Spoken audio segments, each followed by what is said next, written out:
para khalayak ramai di sana.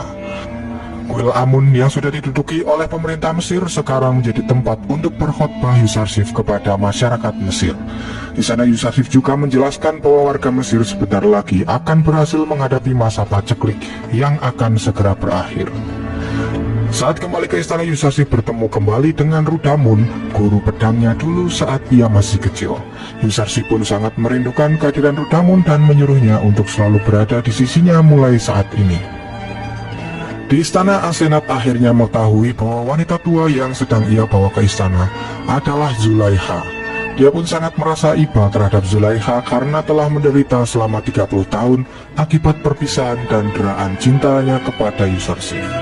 Zulaiha pun mengatakan bahwa dia tidak perlu untuk dikasihani karena akibat ulahnya lah dia menjadi seperti ini. 30 tahun mondar-mandir ke sana kemari, 30 tahun berlari tanpa bisa sampai ke tujuan, 30 tahun dikecam dan dicela, 30 tahun menangis meratapi tanpa henti, baginya adalah hukuman yang memang harus Zulaiha tanggung. Asenat pun langsung mempertanyakan Yusarsif, kenapa dia sampai bisa melupakan Zulaiha yang sudah menderita seperti itu. Kemudian dia pun berniat akan menemui Yusarsif untuk meminta jawaban darinya. Sementara itu di istana Akhnatun, Yusarsif mulai menanyakan kepada Anik Mahut tentang suara Amun yang berbicara kepada rakyat Mesir. Anik Mahut pun menjelaskan jika para warga awam memang bisa ditipu, tapi tidak untuk Yusarsif. Dia juga mengatakan bahwa sebenarnya dialah yang berbicara sebagai Amun dengan mengubah sedikit suaranya melalui jendela dekat Amun. Yusarsif lalu mempertanyakan kenapa Anik Mahut tidak menggunakannya untuk berbuat kebaikan kepada rakyat Mesir. Anik Mahut pun lalu mengungkapkan jika mereka semua sudah mengulangi sebuah kebohongan terus-menerus yang mengakibatkan mereka jadi percaya jika Amun memang benar-benar dewa. Dan juga kenikmatan duniawi serta kebodohan rakyat membuat mereka tergoda untuk memenuhi kepentingan pribadi mereka masing-masing. Di tengah persidangan itu, datanglah Asenat dan mengungkapkan kepada Akhnatun jika dia akan menanyakan sesuatu kepada suaminya Yusarsif, karena ini sangat penting dan tidak bisa untuk ditunda. Pada akhirnya Akhnatun pun mengizinkan Asenat untuk berbicara dan menunda sebentar pengadilannya terhadap para pendeta. Asenat lalu menanyakan kepada Yusarsif yang telah menolong seluruh warga Mesir, tapi kenapa dia sampai melupakan seorang wanita yang sudah mengasuhnya dari kecil hingga terlunta-lunta selama 30 tahun di Mesir. Ketika Yusarsif mengetahui jika wanita tua itu adalah Zulaiha, dia sangat terkejut dan tak menyangka karena menurutnya Zulaiha adalah wanita rupawan dan kaya raya. Asenat mengungkapkan jika cintanya terhadap Yusarsif telah membuatnya seperti ini hingga menderita selama 30 tahun di Mesir. Yusarsif pun mengungkapkan jika masalahnya tak seperti yang dikatakan oleh Asenat, karena sebenarnya yang membebaskan Yusarsif dari penjara adalah Akhnatun dan yang memenjarakannya adalah Putifar serta Zulaiha. Akhnatun dan Ratu pun juga membela Yusarsif jika dia tidak bersalah karena sebenarnya yang bersalah adalah Zulaiha yang telah memenjarakan Yusarsif selama 12 tahun dengan alasan yang tak masuk akal. Akan tetapi setelah mendengar semua ucapan Asenat, Yusarsif pun akan segera menolong Zulaiha dan akan berusaha untuk menghiburnya. Namun Akhnatun memerintahkan agar Zulaiha dibawa ke aula karena dia juga ingin bertemu dengannya. Saat Zulaiha dipanggil oleh Mimi Sabu, Yusarsif mendapatkan wahyu dari malaikat Jibril jika Zulaiha telah banyak menderita dan telah menebus kesalahannya. Sekarang dia sudah menjadi wanita yang beriman kepada Allah Subhanahu wa Ta'ala. Yusarsif lalu disuruh untuk menghiburnya serta menikahinya, dan juga doa Yusarsif untuk Zulaiha akan dikabulkan oleh Allah langsung. Asenat pun mempertanyakan kepada Yusarsif apa perintah dari malaikat wahyu untuknya. Yusarsif menjawab jika perintah itu sangat aneh karena dia diperintahkan untuk menghibur dan menikahi Zulaiha.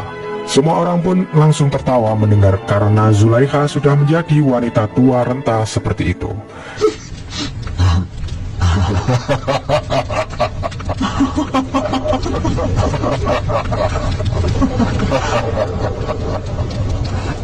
Akan tetapi Yusarsif mengatakan jika ini adalah perintah Allah dan dia harus mematuhinya.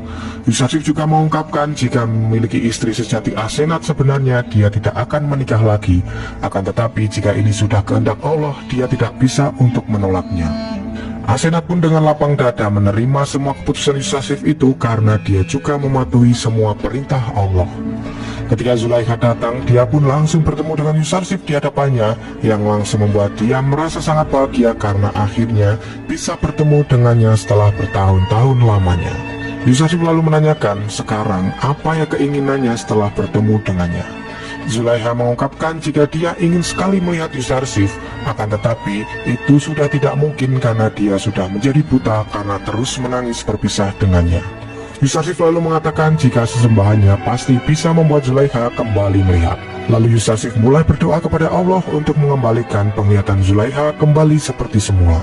Dan seperti yang disampaikan oleh malaikat Jibril tadi, jika semua doa Yusarsif untuk Zulaikha akan langsung dikabulkan oleh Allah.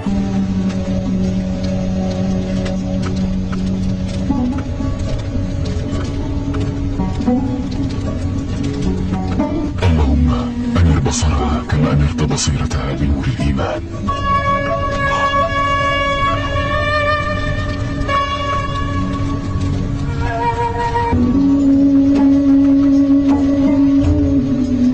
Dan pada akhirnya Zulaikha pun bisa melihat lagi dengan jelas setelah membuka matanya. Semua orang terkejut melihat kejadian itu, dan sang ratu mengatakan jika dia tidak percaya tentang apa yang dilihatnya barusan. Anatun langsung mengungkapkan jika dia tidak heran dengan kejadian ini, karena jika seorang nabi berdoa maka Allah pasti akan mengabulkannya. Ana ara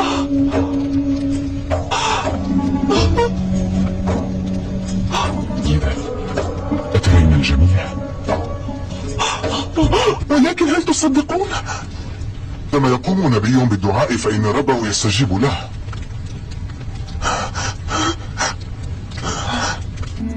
Kemudian Yusarsif mendatangi para pendeta dan mempertanyakan apakah mereka melihat kejadian barusan dan masih meragukan Allah. Anik mau menjawab jika dia bukan orang yang bodoh dan bisa ditipu oleh semua kebodohan ini. Yusarsif pun sudah mengira bahwa hidup penuh muslihat Anik mau telah membuatnya buta dan tuli. Anik mau mengatakan jika dia sama sekali tidak percaya jika Zulaikha sebelum ini pernah buta.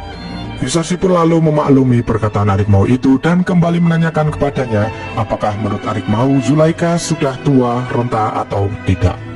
Dan apakah dia akan beriman kepada Allah jika Zulaikha muda dan cantik kembali.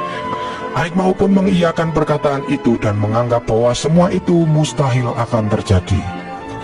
Akan tetapi Yusarsif mulai menutupi wajah Zulaikha dan berdoa lagi kepada Allah agar segera menunjukkan kuasanya di hadapan para pendeta dan orang-orang di istana.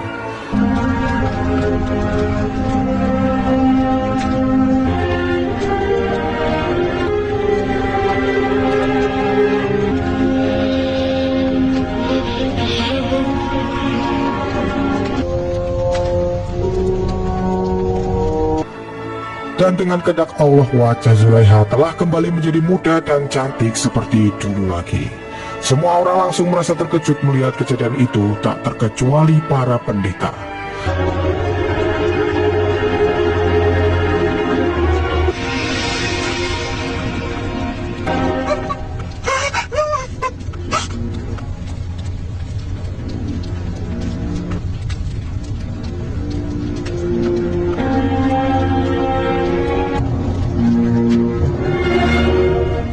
Zulaikha yang menyadari jika dia kembali seperti muda, langsung pingsan dan dibawa keluar oleh kedua pelayannya dan Asenat.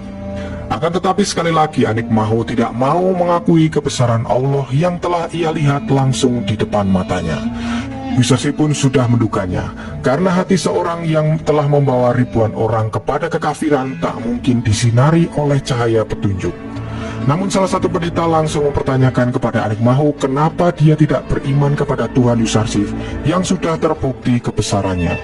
Dia juga langsung menemui Yusarsif dan akan langsung menyembah Allah mulai dari sekarang. بعدم الإيمان برب يوزارسيف التحقوا بيوزارسيف أتباع آمون بعد الآن. أهلا بك خوفو، أهلا بك.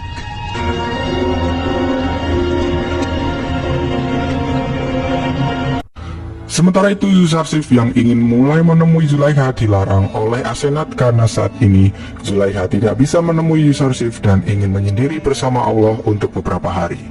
Yusarsif pun mengerti maksud dari Zulaikha jika saat ini dia bisa menemukan sesembahan yang bisa membuatnya menjadi sangat bahagia.